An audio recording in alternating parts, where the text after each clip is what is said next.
Moonprincess here, and tonight we're going to talk about a true crime case of Divya Mandanpu's 28 years old. Her husband, 34-year-old Divya Mandanpu, was charged with murder June 12, 2004. Her husband was a computer programmer. He had lived in the U.S. for 10 years. Then, prior to her death, a domestic altercation had occurred, prompting the police at their home. You might be surprised to find out that an emergency protective order was taken out against Divya rather than her husband, dating back to October 2003, with evidence claiming that she was abusing him, though no other details are given to explain what led to this.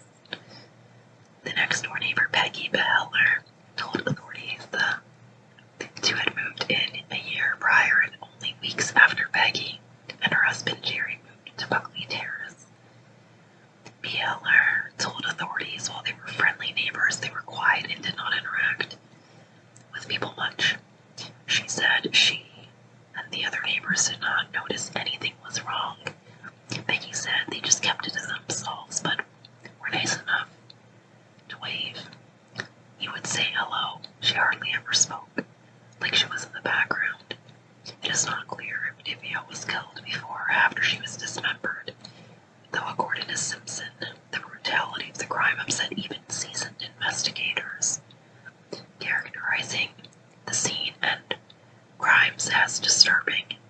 Her dead, dismembered body was discovered partially confined to a suitcase. The rest dispersed into trash bins in Loudoun and Fairfax County, Virginia. Her torso was located in a dump 5 miles from their Ashburn home.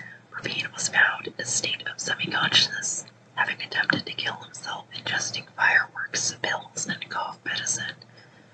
He was resting on his Honda steering wheel when interrogated by Loudoun police. He readily admitted to killing his wife and begged for the death penalty. His wish was not granted. He was arrested, charged and convicted of first-degree murder. It took the jury 8 hours to deliberate on the verdict.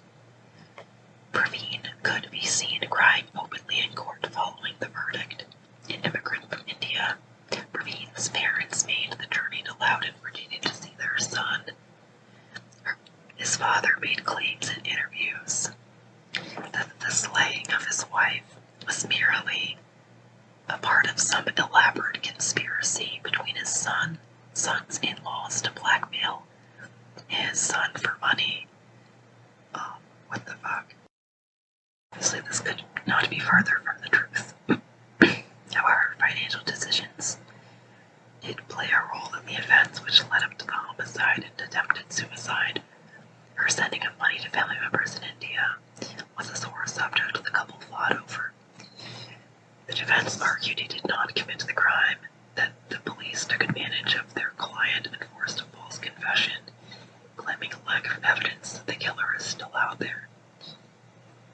Citing no DNA match on a cigarette butt from the suitcase, no blood in his vehicle, which he was supposed to have moved her body with.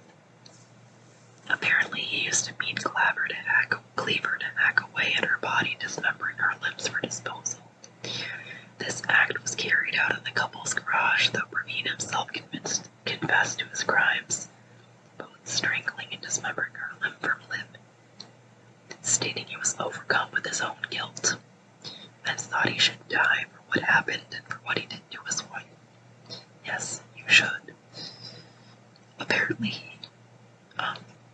Divya's body parts were found by a maintenance man while emptying trash. He found her remains in a dump in South Riding, the one located only 5 miles from their residence. It was unusual for her to not show up to work. She was a very conscientious employee. She loved her job working at the Leesburg Bank. Her coworkers grew concerned. The concern only grew when they received a phone call from her husband, Ravine, detailing an argument the couple had had, that she would not talk to him now when he had not heard from her since the weekend. Rather than comfort them, this did the opposite.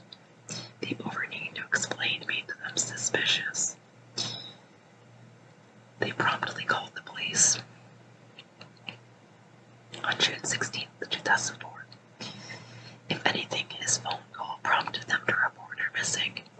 After Divya was reported missing at Middleburg Bank by coworkers, police were able to quickly put the pieces together. When her body was found June 14th at 11 a.m., they were not sure who she was, but once she was reported missing, they could make that connection. It was fortunate that her body was recovered when it was. Had the maintenance worker not found her when he did in a matter of another 5 minutes, her body would have never been found. Her husband, the same day her identity was confirmed, was found on a median on Route 7 unconscious over his steering wheel. He was quickly dispatched to a hospital. While watching the news, the officer who would assist him to the hospital recognized a photo of him in connection to his wife's murder. He quickly made his way to Winchester Hospital to speak with Praveen. When deputies approached Praveen's green Honda, they noticed 2 half-filled containers of cough medicine. They believed he either tried to commit suicide or attempted to stage a suicide attempt. June 15th, Praveen called into work citing an emergency involving his wife. According to Praveen's defense attorney, while the other 2 were fighting, she had threatened to leave her husband, that the fighting was about the money she kept sending to her family to India. However, while much of the argument made by his attorney was a bit of a stretch, it is true that one of the investigators from the sheriff's office on this case had resigned later for stealing weapons out of evidence, as well as for his methods of interrogation over a span of several interviews. So there's some interesting facts. I hope you found this case interesting. That's all I have on it. There's really not much to look up. I tried, believe me. So that's about it. Here is some additional information that I have found later on and decided to include. So let's go ahead and get started. So I found this source. I'm going to link it in the description, obviously, but so investigators put together Divya's identity using a photo from the bank that she worked for. And that's how she was reported missing, and an artist's composite sketch of the body found in the suitcase was used to determine that it was her. Her body was found on a Monday. By Wednesday, they had enough to charge her husband for the murder. SWAT raided his house, but he was not there, but on a median on Route 7 where he tried to kill himself, but then ended up in the hospital, Winchester Hospital. That night, deputy who assisted him saw him on the news at 11 p.m. and put it together. He alerted Loudoun County Sheriff's Department, law enforcement, and they apprehended him Wednesday at 1 a.m. Within minutes, we were able to secure him at the hospital, according to Simpson. Some of this, again, is going to be directly quoted, and I'll let you know. So, residents at the Abbey at Devon were horrified when learning a body was discovered where they lived. This is where the trash bins of the body were found. Rose Harris, who had lived there for 2 years in this complex, it's a 3-story apartment building in South Riding. It's off of Route 50, south of Dulles International Airport. And they were one of a number of residents who showed dismay learning what had happened, that her body was found there. They said, "I freaked out. We never think that something like that will happen in our neighborhood." So Divya's parents and their complaint about Praveen. Divya's father said Diana, I don't know if that's how you pronounce it, a former Bharat Petroleum employee, filed a complaint with Vijayawada police. He alleges that soon after the marriage between the 2 of them, Praveen started torturing his wife for her dowry. Things, he said, improved after he paid Praveen forced Satyanarayana to get his second daughter, Dipti, married to his younger brother, Rajesh. Within days, the family started harassing Dipti too, demanding an equal amount in dowry. So, according to something I read, take it as you will. And then the father said, that he paid Praveen the first installment of the 2 lakh and sought some time to pay the rest, but the harassment continued till finally Dipti left for her father's house. Satyanarayana said he was trying to raise 2 lakh more to give to the family when news of his elder daughter's death reached him. He says Praveen must have killed Divya for the delay in getting the money. So Praveen also apparently has filed writ of habeas corpus due process in relation to 28 USC 2254, claiming he is being held in custody due to violation of his constitutional rights. Basically, he claims he didn't get a fair trial and that his rights were violated, which is bullshit. He and his legal counsel are also requesting an evidentiary hearing. This happened in 2011.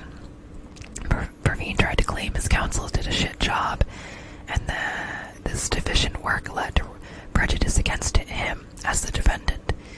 He argued for them to dismiss it, saying it was unreasonable for the court to find that Mandanpu knew what Lipsky's testimony would be without holding an evidentiary hearing, placing Lipsky and Mandanpu under oath and resolving this material factual dispute.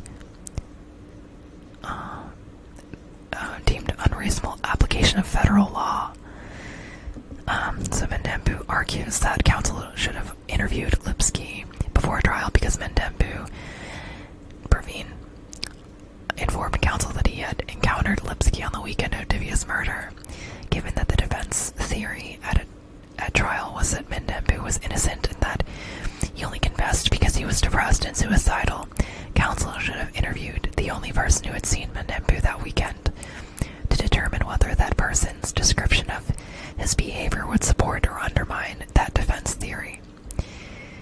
Praveen also provides excerpts from a memorandum written by his trial counsel in which the counsel indicates that he had asked an investigator to find contact information for Lipsky, but he had not interviewed Lipsky after that information was found because he had incorporated Praveen's key card records into the defense and did not think it was worth it to interview Lipsky about the key card.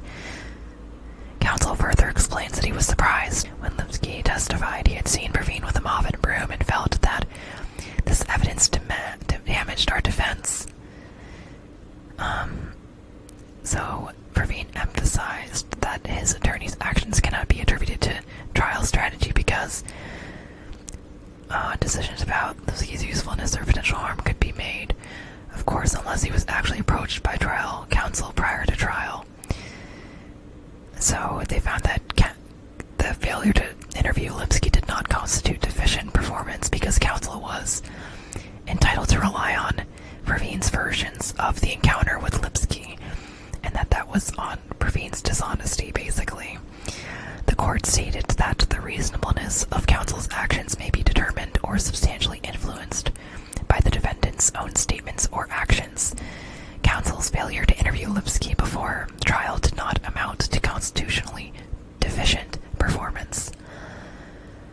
As that court found, Praveen had told counsel about his encounter with Lipsky but neglected to mention that he was carrying him up at the time.